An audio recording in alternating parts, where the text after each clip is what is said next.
दिखावा हरे बेवफा रे।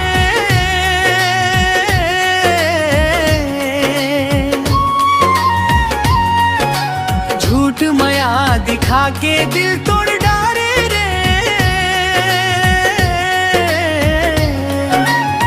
मोर भरोसा लाखेल बना दे, ऐसन धोखा काबर दे डारे रे। कसम खा के संग जिए कही थस, आज मोला छोड़ के चल दिस। मोर सच्चा मया के कीमत नहीं समझे।